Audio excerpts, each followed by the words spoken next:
skill gap in our sector. It's widening by the day, and you've come up with some innovative ways that we might be able to bridge that gap. We've done a lot of pay increases on our really skilled people to make sure that we keep those, improved benefits. And then we looked at something we did at HomeServe, which was, we are not competing. I just think we all need to work together. We're the only real nationwide housing association. I had the guys identify properties where, it's really an hour for someone to get to that property. And I just said, let's find a local housing association and give it to them. I can't make it easy for me with the banks by not building anything new and just saying, we're just going to do less and ride it out. Society can't bear that. There's 150,000 children living in temporary housing. What do you think the future looks like and how we're going to be able to tackle some of these problems in housing and construction?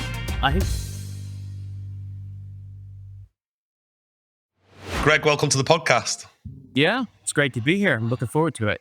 Yeah, same actually. Very topical, the subject we're going to talk about today. But as we always like to start, would you mind just by giving us a little introduction to yourself? Sure. I'm Greg Reed. I'm the Group Chief Exec at Places for People, which is the UK's largest social enterprise. 13,000 people across the really 5 specific businesses. The business was founded based around affordable housing, and that's still 100% our core. Myself, I sort of ended up on this journey.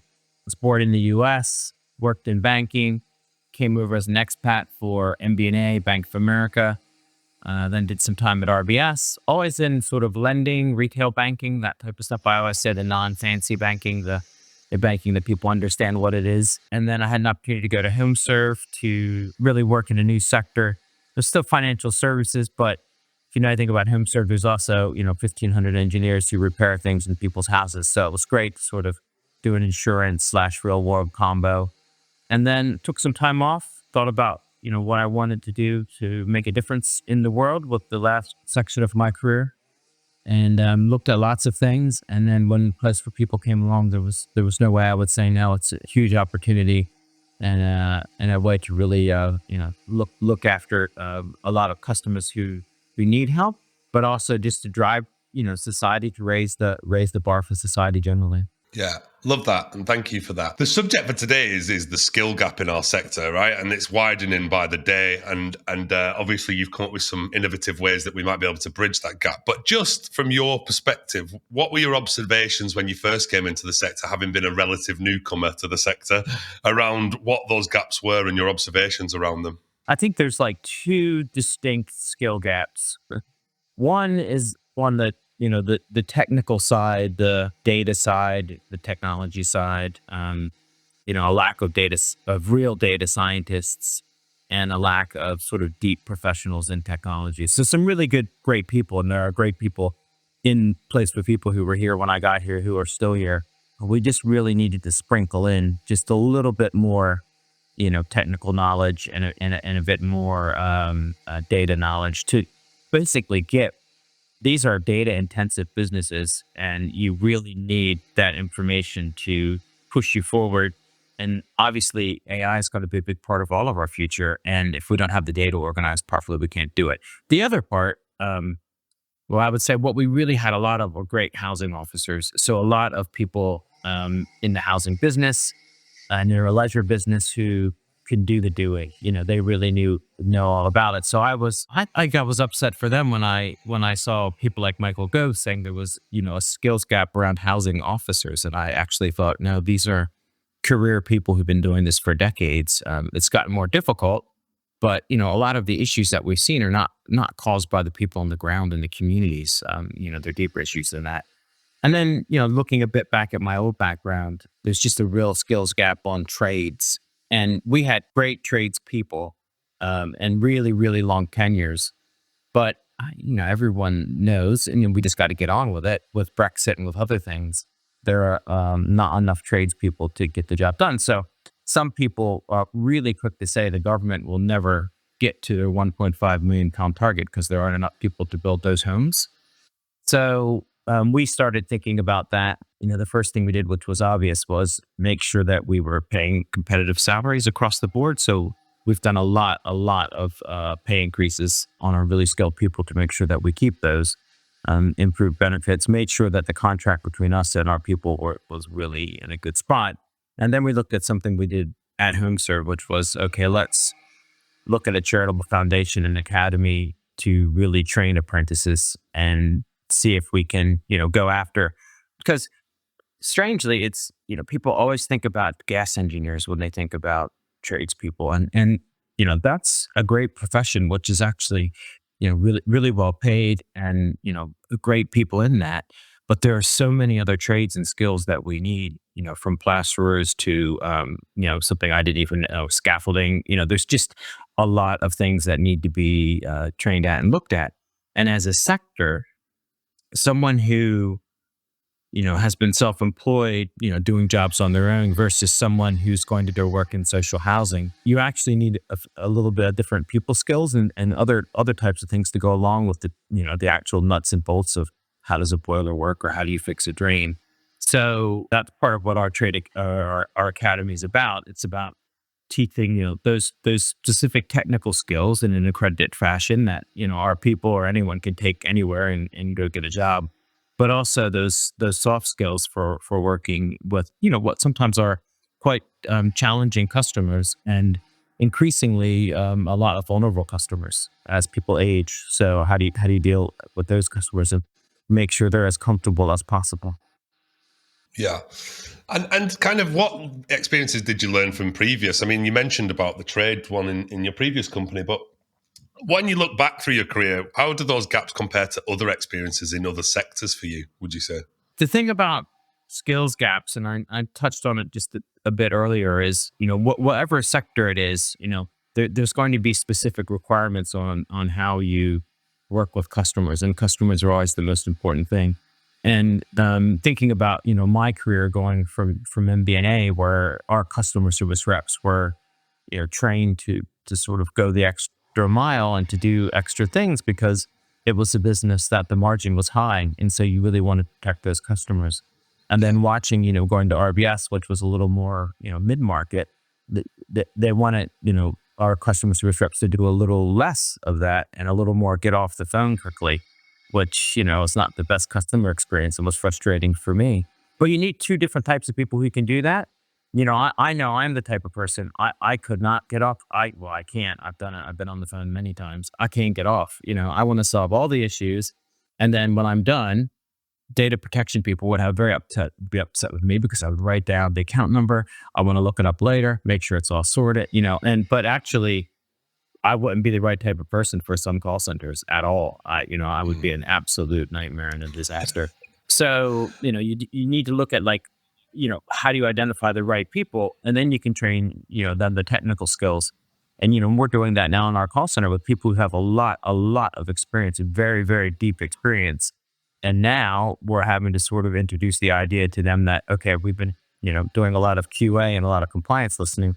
And actually, we'd like it if you did this, and there's a huge pushback of, I haven't, that's not how I've done it for 10 years. They go, well, that's nice, but how about how about we do it that way now? And you explain it and you get along. So I think there's just, there's customer service qualifications. There's just so many different types. And when we were at HomeServe, the thing that we were looking for the most were what I just mentioned earlier, really good gas engineers and plumbers, Okay.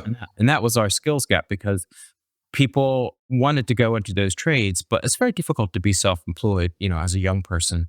So if you can help them along and do the apprenticeship and keep them for a couple of years, then they might stay with you long term, or they might be the type of person who goes, you know what, I love building websites. I'm going to go out on my own and do my own business, which some people do and are very very successful. Yeah, and before we talk about the academy, because that's what I want to really focus on in the episode. But before we do that, how much more do we need to do, Greg, to shine a light on all the good things that the housing sector does, so that it is more appealing? I obviously do lots of talks in colleges and schools. I'm sure you do the same at stuff. It's not a job of choice sometimes for younger people, and certainly the way I look at it at the moment is there's some more interesting roles in our sector than maybe there was once before, like you say, data, IT. There's a lot of things now that make up our sector. How do we shine a better light on what the roles are and why it would be a great career for someone, and do a better job of that, would you say? Yeah, well, I guess my experience has always been, and I guess I learned this a couple years ago, maybe 10 years ago, when I went at HomeServe, when I said, "Oh, you know what, we need to get, a more diverse workforce, do it." And then everyone's like, okay, we've had 1,000 men apply and 5 women, and I'm like, okay, well, we're not putting the ads in the right places. We're not talking to people at the right time. We're not talking to young girls in school when they're making career decisions to say, you know what, electrician, absolutely fantastic career for you, flexible hours. You can earn a lot of money, and just sort of nudge people down certain paths that make sense for them. And in Yeah. our communities now, I think when we talk about, oh, is it good to work in the housing sector? Well, we have a lot of people who would be great to work in the housing sector in our communities. And so how do we reach them, and how do we talk to them? The first thing that we decided to do is our apprentices are not going to be paid the apprenticeship wage, that the legal wage, which is not enough to live on. So, that just doesn't make sense. That only works, like, I don't know, back in the olden days when, people wanted to live with their parents and for a lot of time when they're young, but it doesn't really work now. So we'll pay our apprentices the real living wage, which we think will attract more people into it, because right from the start during the apprenticeship, they can earn enough money Yeah. uh, to take care of themselves, which is one of the real challenges with apprenticeships in general. The education's great, but it's not quite enough money to live off of. So you're really in the worst of all worlds. I think you're working very hard, but you're not making enough money. And so with that, I mean, I think that's the first thing that we're trying to do is make it a more viable alternative. How do you compete with a call center job? If someone had a chance of earning £5 an hour, or a call center job, which aren't bad, but are different than an apprenticeship, they would almost always take that twice as much money to go do something that they don't think is what they want to do as a career, but they'll just go do it now. And so we'll Mm. take that sort of split decision away from them, and they can just go right into the career. And then I think you have to have a bit of a leap of faith that they'll stay with you a while and they'll enjoy it. But actually, if they finish the apprenticeship, there's no handcuffs on them, and they want to go work someplace else outside of housing, that's great too, because all of UK needs better skills. That's a good fair point. And obviously you've recently announced the P4P Thrive Academy, which I think is a really big step. And I liked what you said before, just do it, right? And so actually, rather than talk about it, you've just gone ahead and done something that is going to hopefully transform what we do from a skills gap perspective. But do you mind just introducing it for us and how it came about? I mean, I think I know the reason why it came about, but Yeah. do you mind just giving us a bit of an overview? Well, I mentioned that previously. I had run HomeServe UK. We have a very successful, we had, it's not me anymore, a very successful academy in Nottingham that trained not only our gas and plumbing engineers, but also gas engineers for quite a few of the boiler manufacturers. So it went from sort of zero to something that was super successful in a very short period of time.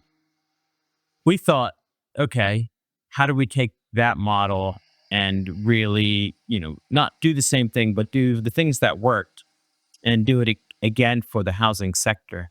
So Thrive, which is the name of our academy, and it'll be a fully accredited academy, is based around the idea that there are certain skills that the housing sector needs, and we don't think there's anyone better to sort of teach those skills than people who actually work in the housing sector. So our instructors we've already hired 3 of them, out of our network.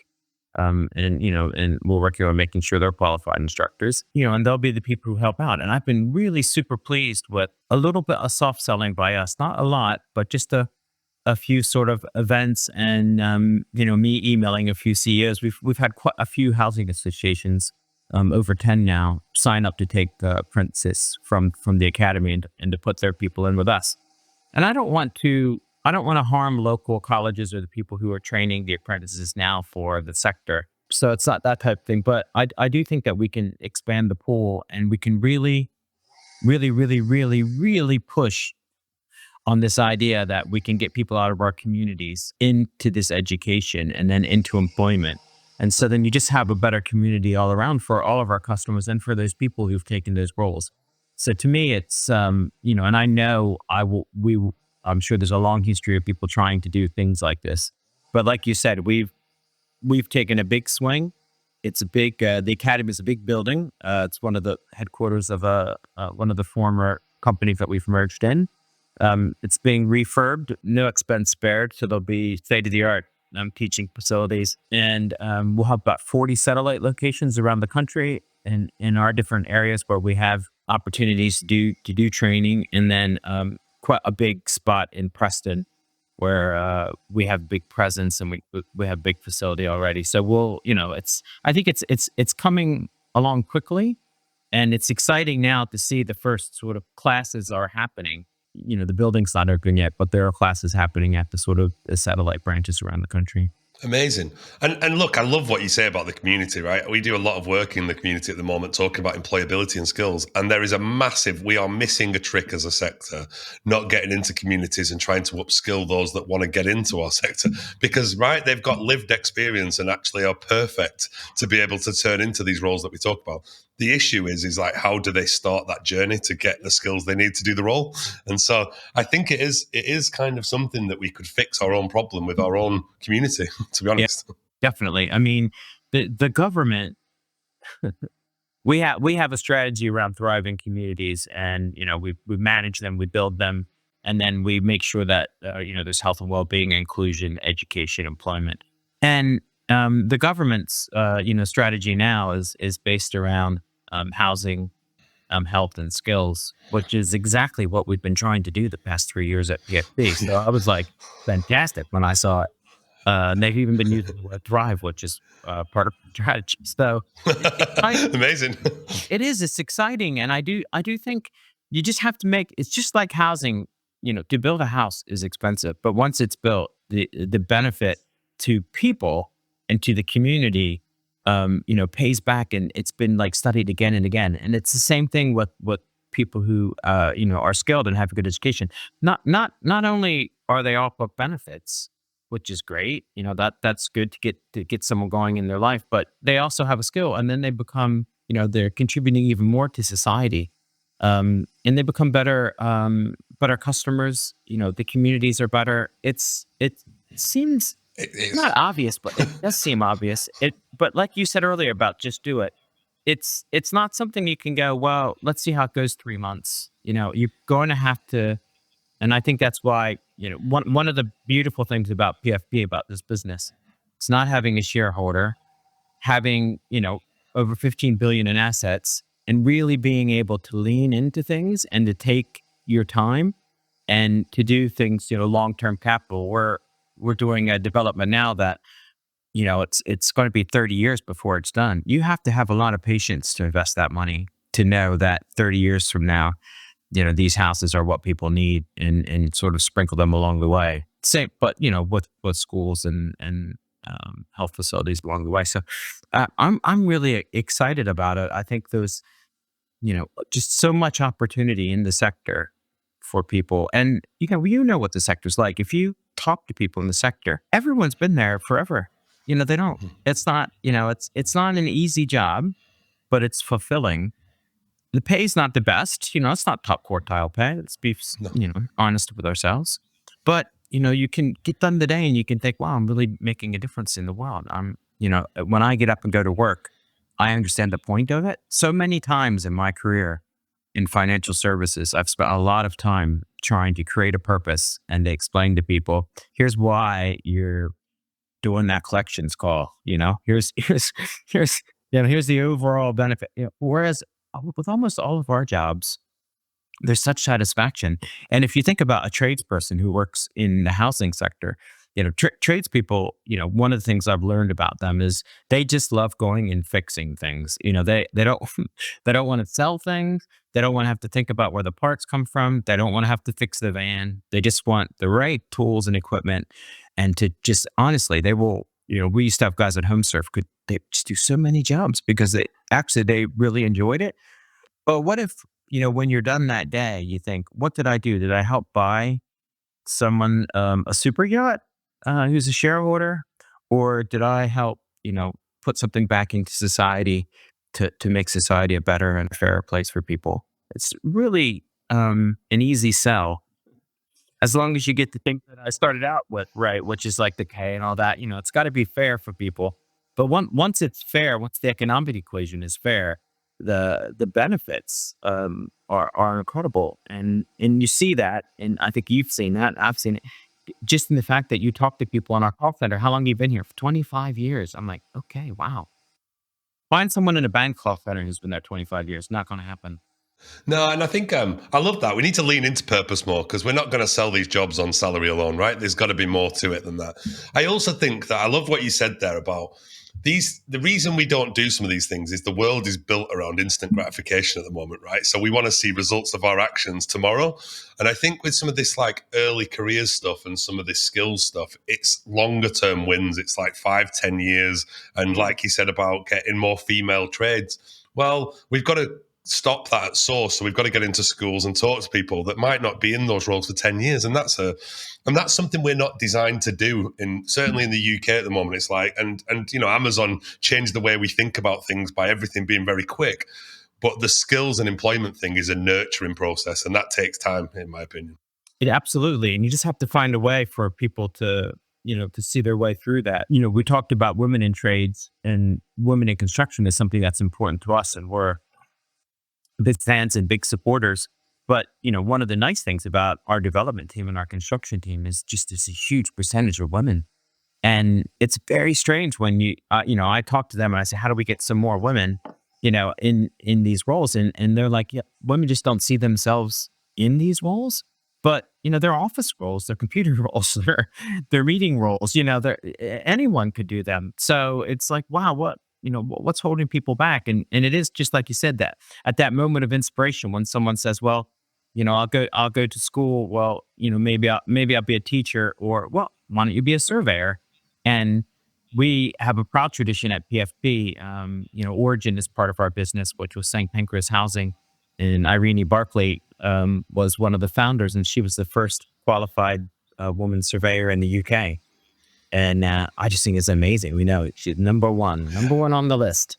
And she's got a Love that. plaque now on one of our buildings, and it's terrific. But that was 100 years ago, so we've made progress. But come on, let's go. She was doing it. Yeah. Love that. And look, I'm going to imagine that this is going to be quite a lofty ambition, but what are some of the kind of key milestones that you've set that you want to achieve through PFP Thrive? I mean, what's the kind of blue sky thinking around that from your perspective? Ideally, what will happen is we're cranking through hundreds and then thousands of tradespeople. I think the blue sky thinking for me, it just initially, I know that we can use that academy for ourselves. And Yeah. if necessary, we can recruit into the academy. It's easy to get apprentices. We'll recruit in. I think at HomeServe once we had 1,000 apply for 10 spots, so you can get apprentices. But what I really want, my blue sky thinking, is the first person who, is a 16-year-old who lives in one of our communities, who decides to be an apprentice, who goes through that academy, who becomes qualified, and then is driving around in our van fixing things. That to me is just when it's that Amazing. that first woman or man, and they get it done. That will be, I'll think, okay, we've done it. And then, like you said, things take time. Once you get things sort of moving and flowing in a certain direction, you can get them further. And then we could get, if we could get the other housing associations, which a few have said they'll join, but if we could get some of the big boys to join, who knows what the possibilities are, and we can partner with them and have more academies, and it could be something really special for the sector. Yeah, and I think I like that, and we need case studies. We need success stories and case studies, and like marketing's telling stories, right? And we need to tell better stories in our sector about this is the life cycle of this person, and look at where they are now. And I love that, and I think we've got to do more of that. You've talked about kind of when we spoke offline, like it's just the beginning, but kind of what do you think the future of tackling this skill gaps is? Because you're not going to fix everything at PFP, right? I hope that you make a massive dent in our sector, but what do you think the future looks like, and how we're going to be able to tackle some of these problems in housing and construction? I think the government's making the right noises. And what I said earlier, we like you're right. We don't have the ability to get into all the schools, but the government does. And they can just start moving people generally to more apprenticeships. I'm someone who who went to uni and, it worked out okay. But I'll be honest with you, at 54 years old, I don't remember what I learned, whatever it was. But the important part of it was it got me in a door. And then once I was in a door, I did the rest through sort of hard work and gone for it. And I think it's the same thing, apprenticeship is a great way to sort of get in the door and to start working hard and to take care of your family and to learn things. And, it doesn't mean that's just the beginning of your career. And I just think it's a great way to start. And there are a lot of jobs that are very, very, great jobs for people, but they don't really get the career started off in the right way that you can with a little bit more education. You don't have to, go forever and spend tons of money. But, if you can get someone else to pay for it and you can come out of it with some terrific skills, then that's the way to go. And so if I were the government, that's the kind of angle I would be going down. And I would really, really be thinking a lot about, is it, the governments, they're so crazy, aren't they? They just think they're so short term in their thinking, but it's a whole country they have to move. And so I don't know hopefully what they're thinking is we've got 10 years, not 5. And here's what we want to get done by the time we're done. And there's always cycles, and there'll be a new government, and there'll be it will happen. But I hope that we have a group of people in charge who go, but when we leave, let's leave it better than when we came. And, that if they do some of these things like we're trying to do on essentially a micro scale in the whole UK, if they do these things on a macro scale, then we'll be better off. And we started off talking about data and technology. I mean, I've got my chief information officer and my chief data officer are both PhDs, maths and physics. Don't need that. That's good. It's overkill. They are very smart people, but they could also have learned some basic skills and got right into the same field as well. So it's not just about trades; it's also about technology apprenticeships. We've got some of those going inside the business now. And, especially these days with, people not needing to come into the office, there might be, a few people who would be very good data scientists who could do a lot of it from home. And so I think that's a very exciting, another part in the UK that we can look to sort of do better at is, we can't just sort of lay down and let the Americans and the Chinese control the data and information in the world. We've got to sort of stand up and be the UK. And I think the only way we do that is to educate people. Yeah, I love that. And look, the one thing that's like really striking me here is that you feel there's a link between community skills and all the other things. And I think that's really exciting to hear. I also sit here thinking, what else could the sector do to get behind this initiative for you? Like, what are you wanting other chief executives? Because look, I speak to most chief executives in the housing sector and they may be 12,000 properties. They're not setting up their own academy, right? That's just not going to happen. What can they do to get behind this initiative, and how do you hope the sector reacts to it? I have been, since I joined the sector, I have been saying we are not competing. Housing associations, it's a strange little world of people thinking they're competing. And, just the other day, I'm in a WhatsApp group with some CEOs, and one of them said, they couldn't get a good price on fire doors. And I just said, here's my email address. We'll buy you the doors because we can get a great price. And it's just sort of, it's these little things like, let's just help each other where we can do things better. And, like you said, the 12,000, 1,000, even 100 community housing association, does a great job in their local areas. And they really know those customers in those areas better than anyone else. And so I think what they could do to help us is to sort of look at those areas and think, if you can't start your own academy, then why don't you work with us in our academy and put some people through? I just think we all need to work together. I agree. I've been looking at, we're the only real nationwide housing association. And by that, I mean, there are bigger by houses, but when you just look at our map, it's all over the place. And, I had the guys identify properties where, it's really an hour for someone to get to that property. And I just said, let's find a local housing association and give it to them. We just need to think about this in a different way.